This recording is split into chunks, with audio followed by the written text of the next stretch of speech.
Ja, 5-3. Vi kom under 6 timmar i år. Tunnelbanaracet 2022 är till ända. Och vi kan inte snacka lite grann också om hur åkte vi då egentligen? Och vad var det som gick fel och vad gick rätt? Och jag tänkte börja med Lars och Anders. Hur åkte ni då? Till att börja med. Ja, vi åkte in till T-centralen med er som jag gjorde, och så möttes vi upp på T-centralen, jag och Lars. Och därifrån så tog vi de röda linjerna först. Norr, ja exakt. Exakt, norr, röda. Och sen så gjorde vi en liten språngmarsch från Östermalmstorg till Kungsträdgården, och sen tog vi då de blåa linjerna upp till Akalla, sen tillbaka ner till Västra skogen, upp till Hjulsta, och sen gjorde vi en liten grej. Sen stannade vi i Sumpan och sen tog vi pendeln ner till Farsta strand. Aj. Och den var nog lyckad, tror jag.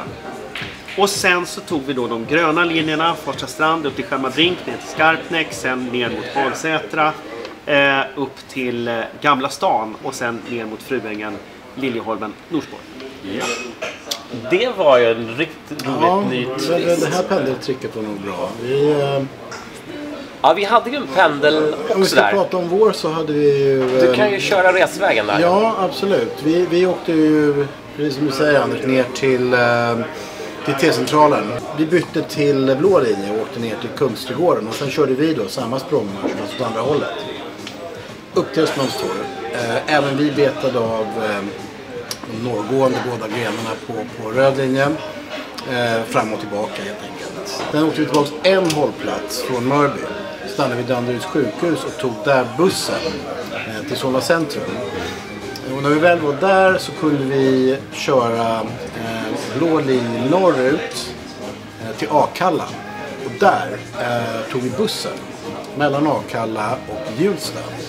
Och tog en liten språngmarsch där och han faktiskt med södergående tåg till T-centralen då stängde blå linjen.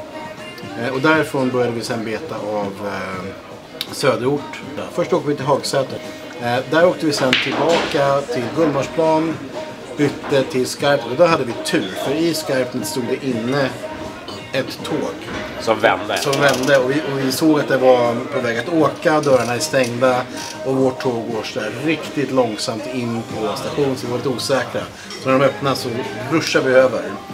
Jag undrar vad folk tänkte där, att de här killarna åkte till ändhållplatsen och nu bara springer de rakt över. Ja, jag tror att de matchade. Men, men sen, vi gjorde något misstag här. Och vi skulle byta till Skärmarbrink sen för att åka ner till Farsta. Ja. Och det glömde vi bort i sista sekund. Ja, det är mycket dörrarna film stängdes. som ska göra. Ja, men Det gjorde ingenting. för tåget var sent. Exakt, vilket var dåligt förstås. För att det här är det som det här är fjärilsvingarna som skapade vulkanen några dagar senare. Alltså det är störningen i systemet när vi missar, när tåget är några minuter sent, gör att vår briljanta plan att sen åka ner till Farsta strand och där ta pendeln till Stockholm södra, springa till Mariatorget och sen börja arbeta oss på röda linjen i söderort. Fruängen.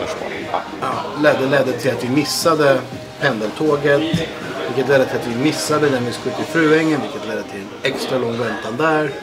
Sen hann vi lyckligtvis med vårt sista byte. Och det var där vi träffade er. Ja, precis. Ja, vi hade ju lite problem på vägen också. Det var vårt första misstag, eller vår första miss var ju där på blåa linjen, eller hur? Ja, det var ju egentligen innan som det gick lite tokigt. Det var ju redan vid röd linje. Ja, precis. När vi skulle springa ner från röd just linje det, till exakt. blå. Där vi egentligen hade 8 minuter på oss. Vi klarade det på, vad sa du? 6 minuter att springa ner. Men Ropstenståget var sent uppenbarligen. Så vi hann inte med bytet trots att vi var snabbare än planerat.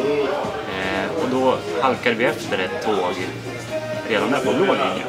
Och där halkade vi 13 minuter efter. Exakt. Och sen höll vi den 13 minuters eftersläpningen ända fram till Farsta strand. Där vi sprang då från pendeln till tunnelbanan.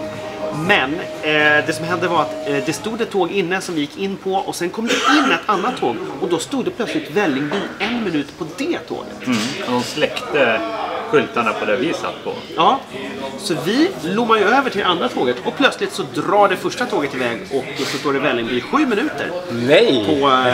på det tåget som vi satt på. Och där blev det ju... Ja, då var det inte glada det tåget var inte silverfärgat och hade människor med död blick på sig. Nej, tyvärr. Nej. Men det som drog iväg kanske, det var det som det kanske räddade ert liv ändå liksom. Ja, det blev så kan här. man vara. Men så att där var det 7 minuter och då blev det ju totalt 20 minuter. Någonting sämre än vad vi hade tänkt egentligen. Ja, ni kom 20 minuter sämre än vad ni planerade. Vi kom väl 10 minuter sämre, va? Tror jag. 5.53 vi trodde. 5.43 tror jag. Så, att ni hade en skarpare plan. Men ni måste... Var sämre på utföranden menar du? Ja, det sa jag inte. Jag kanske menade det. Det var inte vårat fel. Nej, det här med tunnelbanan i Farsta strand, det ger vi helt och hållet SL-skulden för. Så det är linje 18.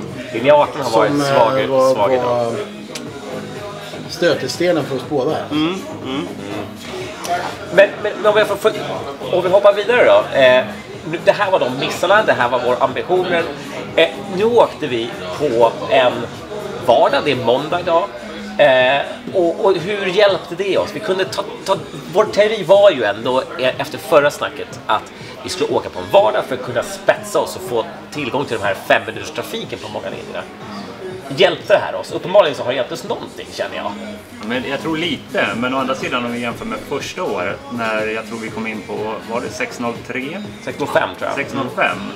Det är ju inte en markant skillnad mot vad vi kom in på nu. Och då hade vi kanske inte de taktiker och den kunskap som vi har nu. Så hade vi spetsat första året hade vi säkert kommit ner under 6 redan då. Tror jag. Det är klart att det har hjälpt oss lite, men... Nästan 10% förbättringar. Ja, jag tror som var stora skillnaden mot förra gången var, tror jag, inbillar mig, sträckan. Att vi åkte från Hässelby till Norsborg igen. Ja, det är intressant att se hur hade den funkat om vi hade åkt en vanlig helg då, så. Du menar tvärtom, Norsborg till Hässelby? Som vi gjorde förra gången. Ja, nej, jag tänkte att den Sundbybergslösningen, att den kan ha varit... Det är inte alls 10%. 10 minuter, va? 10 minuter. Ja. Ja, det är svårt att veta. För, alltså, min tanke var ju också så här, jag tror ju att det här förseningen som vi fick på fartlinjen som orsakade oss 3 minuter, vi missade pendeltåget, vi kom till, vilket gjorde att vi sen kom till Fruängen, då var vi helt plötsligt 11 minuter senare och där skulle vi vända med ett tåg direkt och som då skulle gå om 7 minuter senare, vi var 18 minuter senare när vi kom till Fruängen. Nu lyckades vi känna ihop det för när vi träffade er vid Lilleholmen. Men det kändes som att förseningen berodde på rusningstrafiken. Så att det som skulle hjälpa oss också hjälpte oss lite grann idag. Ja, vi var ju pratade lite om det, att vi var lite oroliga för hur just det här rusningstrafiken skulle påverka byten. Att ta sig från det ena stället till det andra och också om tunnelbanan skulle kunna hålla tidtabellen. Men det visade sig att det påverkar oss inte så mycket. Inte trängseln i alla fall. Däremot vet jag inte med tider och avgångar med tanke på att vi hade någon liten försening uppenbarligen där vi trodde att vi skulle hinna med. Ja. Det var ju förut i och med att vår miss skedde ju innan ett kritiskt byte. Hade det varit ett mindre kritiskt byte så kanske en 5 minuters trafik hade räddat oss. Och vi hade ju vår miss väldigt sent. Vi hade vi höll på gott humör i alla fall en 44 timmar tills vi fick vår miss. Så ni kanske var lite bäsare där mitt i men vi hade ändå en bra utgångstid från början. Så vi var ni hade lite marginal till 6 timmar. En liten dipp hade vi alltid. Men jag kan ändå tycka att det här är en framgång att vi har visat att det går att åka under 6 timmar. Ja. Det var ju huvudsyftet.